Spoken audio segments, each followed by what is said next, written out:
Hej, jeg vil gerne snakke om blodskredsløb. Og før jeg dykker ned omkring emnet, så er det meget vigtigt, at jeg forklarer, hvad diffusion er. Fordi diffusion er en meget vigtig og en essentiel ting, når det kommer til blodskredsløb. Og så har jeg valgt at tage det her fine eksempel, fordi at det beskriver meget fint, hvad diffusion er.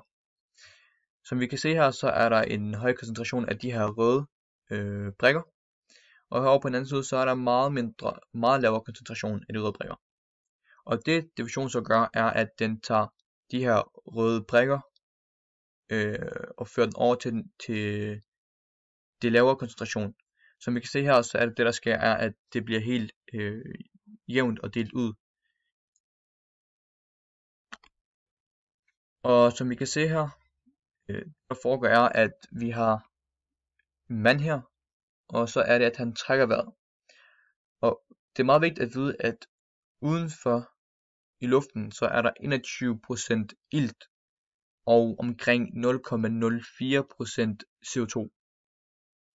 Så når vi har vores mand her, han trækker vejret, så vil der komme ilt ned i lungerne, og så vil der opstå en høj koncentration ned i lungerne.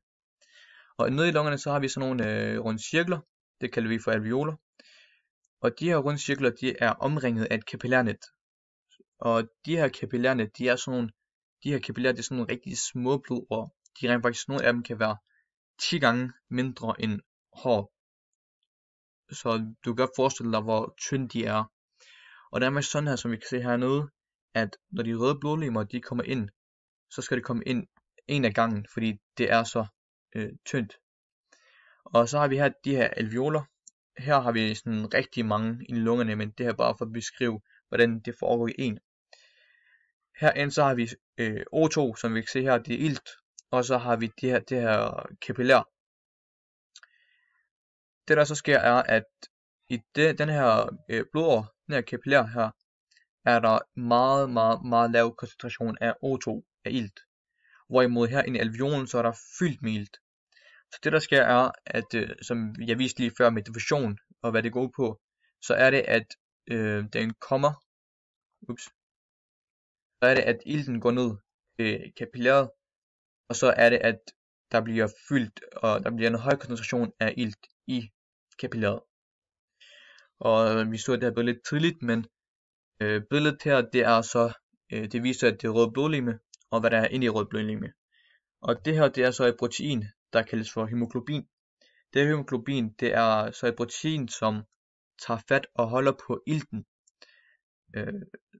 Og blodet, det skal sådan forstås sådan på den måde, at blodet, det transporterer ilten rundt, og så har den her, der holder fast på ilten, så blodet kan transportere det rundt. Ja, så er det det, der sker her med, at blodet nu har fået ilt, og så kører den rundt i kroppen her omkring, og så falder ned til det her sted, det her punkt, og det er et meget vigtigt punkt nu, fordi at så har vi her en muskel her, som vi kan se her, og så rundt om den muskel, ligesom der var rundt om lungerne, sådan nogle kapillærnetværk, så er der også noget her rundt om musklen, sådan en rigtig små nogen, som kan både modtage ting og give ting til musklen. Og de ting, jeg snakker om, det er, som vi kan se her, de her to stoffer her, ilt og CO2. Ja, som vi kan se her inde i musklen, så har vi de røde blodlegemer her, og hemoglobin herinde, som har ilten. Det smider det så af her til musklen. Og musklen, den har en meget vigtig funktion. Og det er, at den laver respiration ind i musklen. Og for at lave respiration, så er det, at den har brug for ilt. Fordi det, der foregår, er, at vi har ilt samtidig med, at vi har noget, der hedder glukose. Vi ser jo nok på næste side her, at vi har så O2 her, som vi så i sidste billede. Altså får vi ilten her fra de røde blodlegemer. Og så har vi også noget glukose, som er lavet inde i musklen. Og de her to, de går så sammen og laver respiration. Og så får vi de her stoffer her. Og det respiration rent faktisk går ud på, det er, at vi bruger ilten til at adskille glukose. Så får vi kuldioxid og vand og plus noget energi, som skal genopbygning af ATP.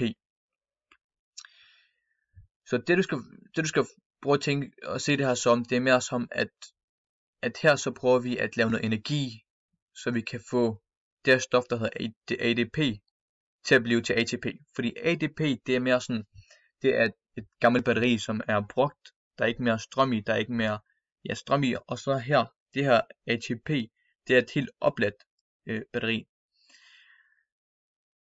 Så alt det her, det går ud på at oplade det her ADP, så det bliver til ATP. Grunden til, at vi skal oplade det her ATP, er fordi, at det giver os energi til bevægelse.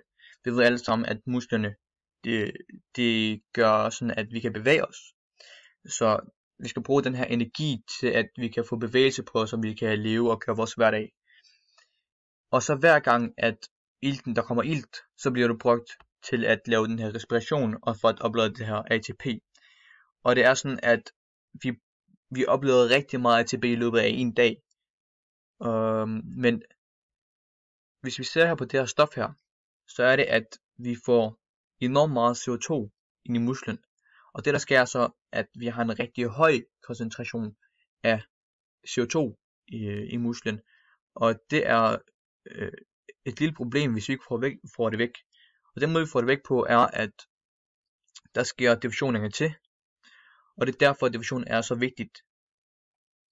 Fordi i forhold til blodets kredsløb, fordi det bliver brugt så mange gange.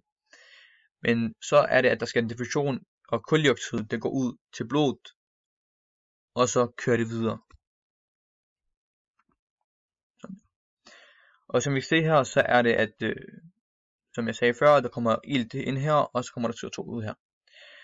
Det der sker her, så på den her side af vores krop, det er, at der er rigtig høj koncentration af CO2, og meget lidt koncentration af ilt. Og det der sker, så er, at CO2 det kommer så herop til lungerne, og så er det, at det bliver åndet ud.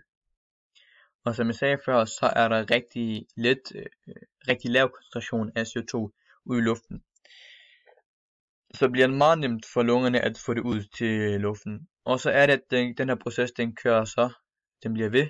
Så får vi ilt en gang til, og så er der ilt i alveolerne, og så kører det rundt en gang til, gennem blod, ilt, respiration, CO2, ud igen, og det samme kører igen og igen og igen. Så er jeg færdig. Håber I nød den.